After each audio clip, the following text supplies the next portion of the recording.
everyone and welcome to our channel.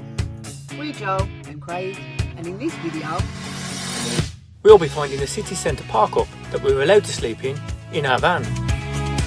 And exploring the sights and sounds of Liverpool on our Bromptons. Whilst recording it all on my iPhone.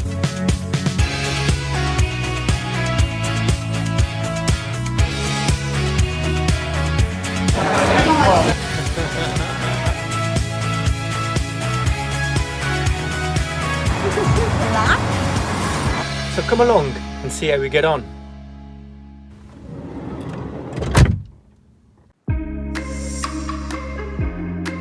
This weekend we planned to squeeze a lot in, so it was an early start after waking up here at Crosby Beach. This looks quite eerie at 7:45 in the morning.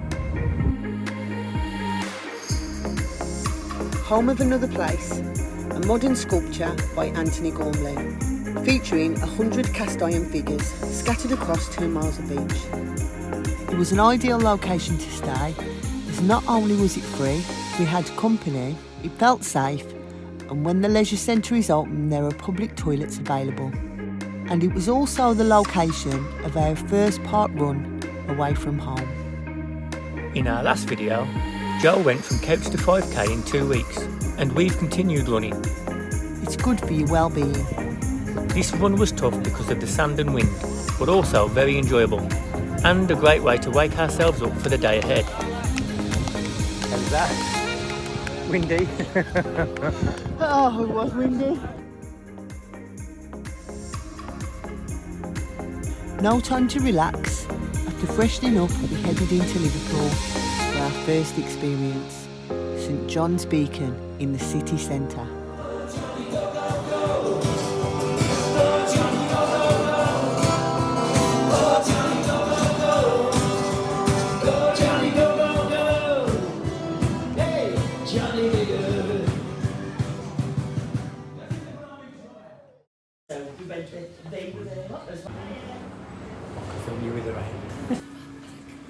Standing at 138 metres tall, it is the best way to view the city with its 360-degree panorama.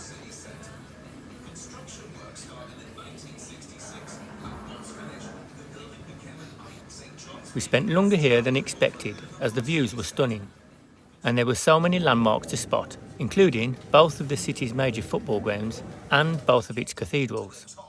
We even managed to spot Feebee, which is surprising considering how discreet she is. The tower is definitely worth a visit and is reasonably priced. On our way back to Feebee, we happened upon this cute little cafe. We couldn't resist. The service was super friendly and the food was delicious. The menu was varied, with many vegetarian and vegan options. We definitely recommend giving this little gem a visit. It was time to find a park-up. We'd identified a few possibilities from the Park for a Night app.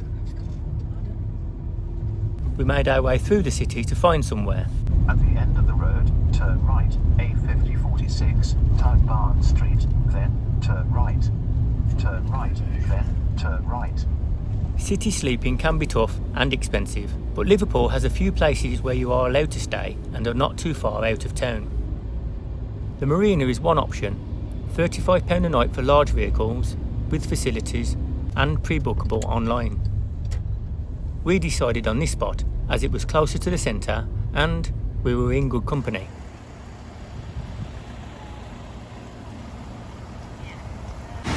Unless it says no overnight parking, we should be alright.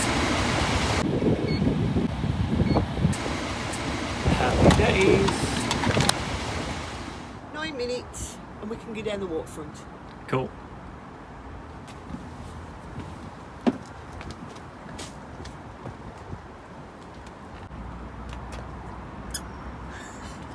Let's go and explore Liverpool.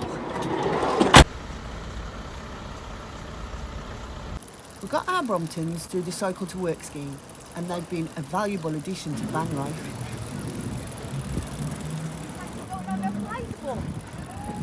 Not after the last time.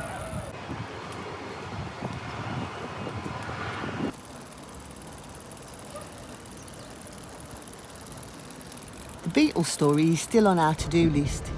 If you have experienced this, please let us know what you think.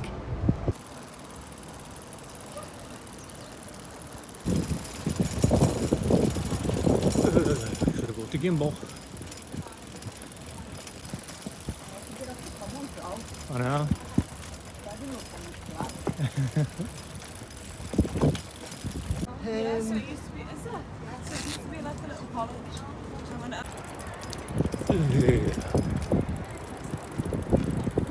Hopefully that's the end of the cobble.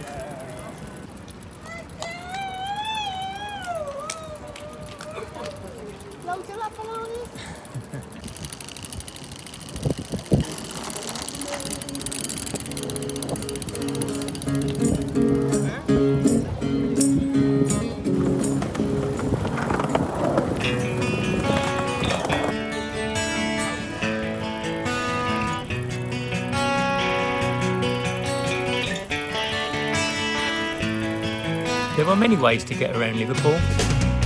Open-top tourist buses, electric scooters, on foot. This is our first time on bike. There are so many things to see and discover around the streets, we found it hard to not keep stopping.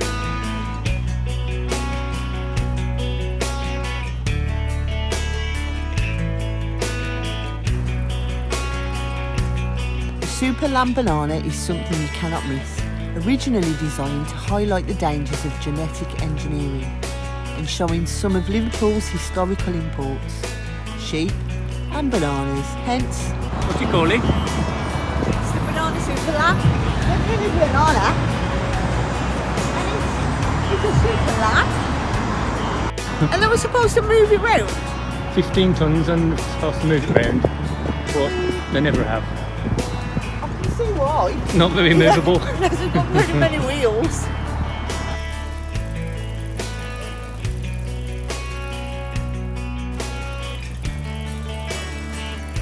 Our next stop proved a little more tricky to get to, with more road closures and diversions to negotiate.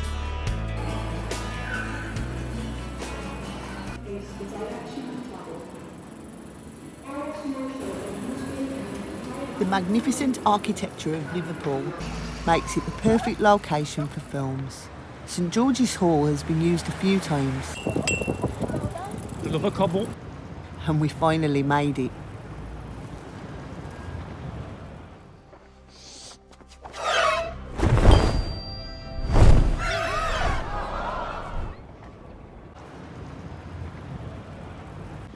From here, we were heading to Liverpool Cathedral in the south of the city, and the route we took was lined with some pretty cool looking street art.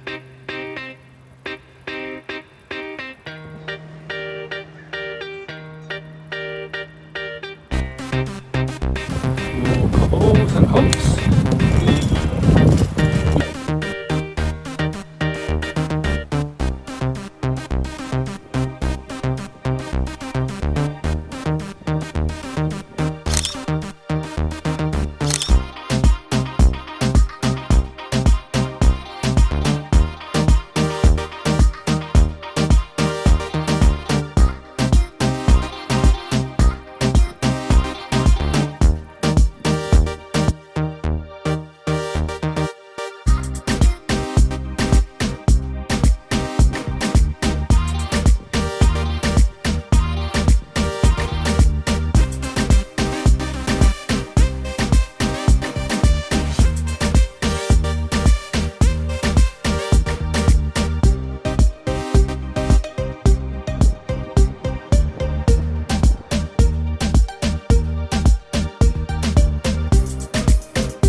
Visiting a cathedral wouldn't normally be on our to-dos. This one features in many top 10 attraction lists, so we gave it a go. And we were blown away.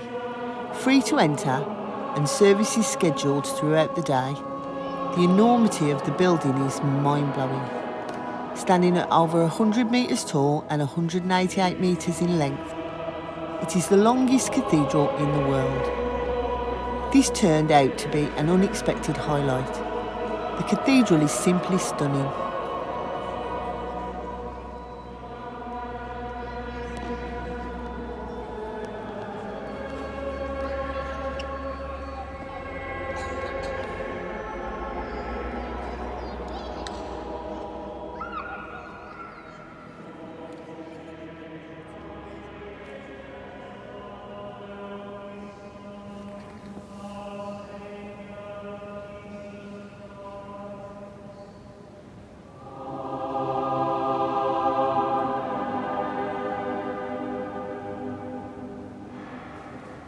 One of the most fascinating facts we discovered is that the architect, Sir Giles Gilbert Scott, who designed the cathedral, also designed the iconic red telephone box. Always a pleasant sign, eh? Back on the road, we passed even more street art on our way to our next destination.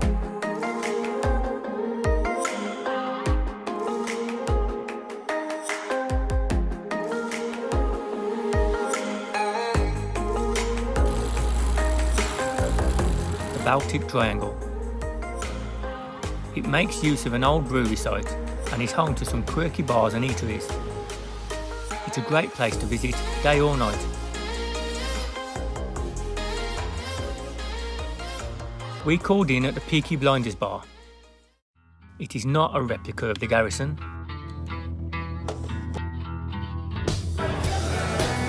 but it does have memorabilia and a 1920s feel, mixed with its industrial beginnings.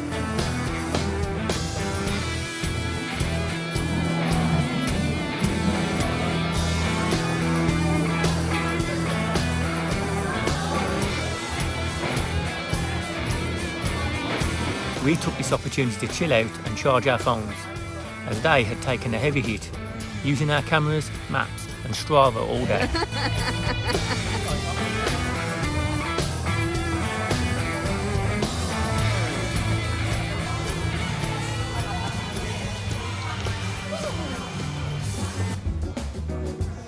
We had planned to eat at the Baltic Market.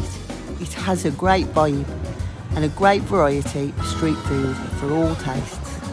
The reduced capacity due to COVID meant that the queue was too long for us on this trip, so we headed back to Feebee ready for the evening.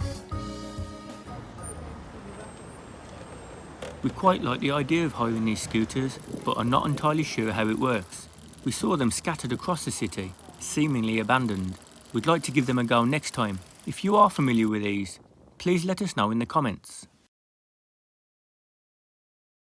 Mogwai chip butty, a 2-curry tiffin, basmati rice and a roti. Come back to Feebee to get changed, and we were a little bit peckish, so now we're going out to a restaurant that you've just booked called... Mowgli? Mogwai? The Mogwai. He's a Mogwai. It's getting a little bit dark. Lovely.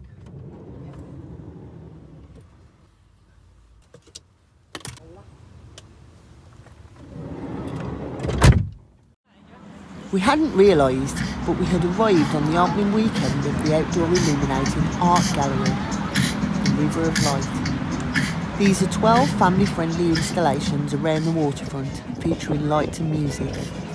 We followed the route for some of the way before arriving at Matthew Street, home of the Cavern Club.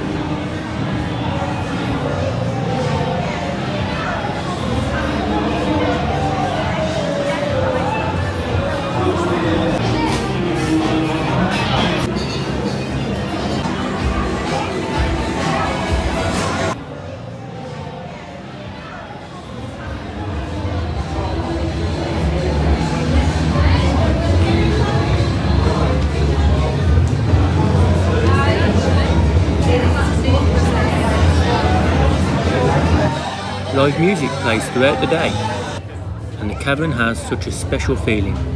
The history and the atmosphere makes this place a must if you are visiting Liverpool.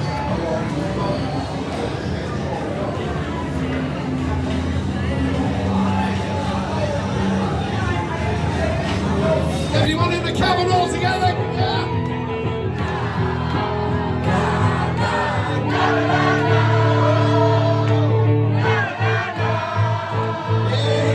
Thank you very much. Good night. Then I saw her face. I'm a believer without a trace. After a few drinks, we left the Cavern Club to navigate the streets and finally eat.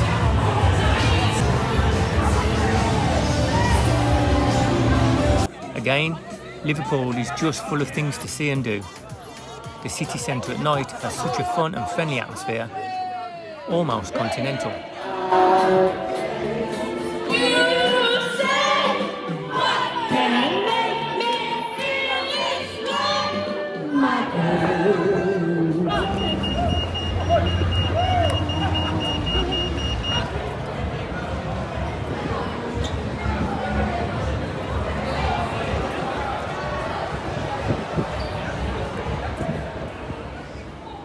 We arrived at the busy Mowgli and were instantly impressed with the ambience and the smells. Mowgli serves Indian street food. It's all about how Indians eat at home. The friendly staff explained how ordering works. They even advised that we may have ordered too much, which was nice. The food comes out as and when it's ready, and first up was something special. These yogurt chat bombs were unreal.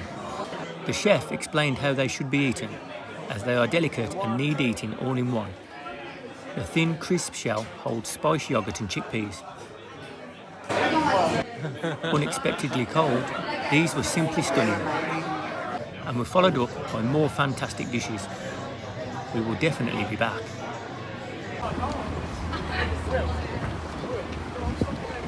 Full and exhausted, we headed back to Feebee for the night.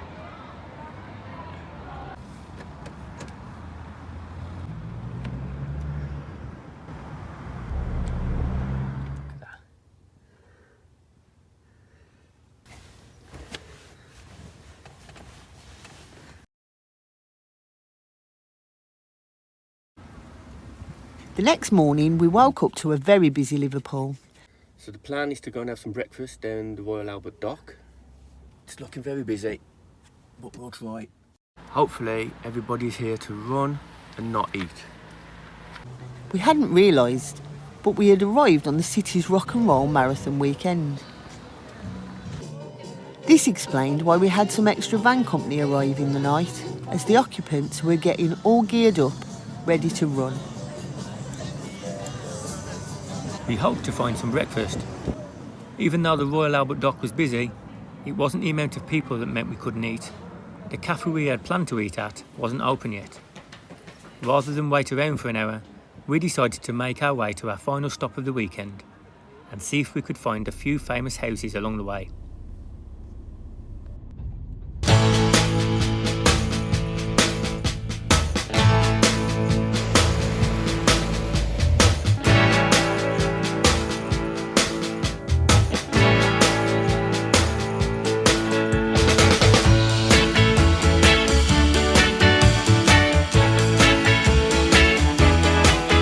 We annoyed the sat-nav again, as we got lost around the area where John Lennon grew up. We have never seen houses built in a quarry like this before. Quaint and quirky, and the band took its name from Quarry Bank High, where John attended.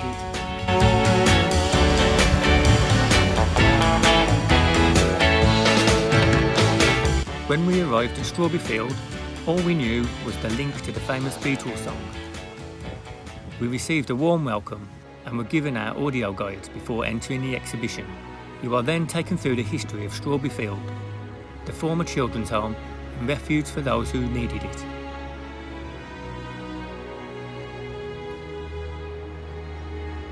And the history of the Salvation Army, both then and now. The interactive experience is an audio and visual delight, with stories from a variety of people. John Lennon's friends, his sister Julia, and the recollections from Melvis are both fun and heartwarming. You are treated to a history of rock and roll and the influences Elvis and Little Richard had on John Lennon in his youth. The exhibition is also home to John Lennon's Imagine piano, which has an amazing history all of its own. Not only is it where John wrote and composed Imagine, known today as a peace anthem, but it has completed its own world peace tour at locations of shocking acts of violence when it was owned by the late George Michael.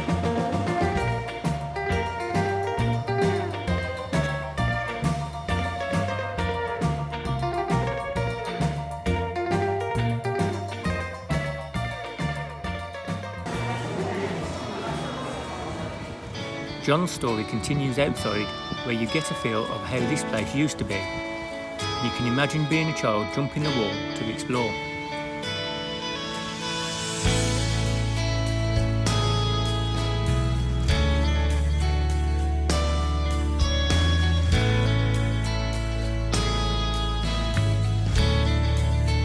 The original famous gates can be found in the garden. They were stolen in 2000 and sold to an unsuspecting antiques dealer, but were soon returned. We spent over 2 hours here and could have spent longer as the food has great reviews. But after some souvenir shopping, it was time for us to leave Liverpool. What an experience and what a weekend. City sleeping worked out well, and having our brommies helped us explore more than we imagined. We hope you've enjoyed our video and hopefully it's inspired you in some way. See you in our next adventure.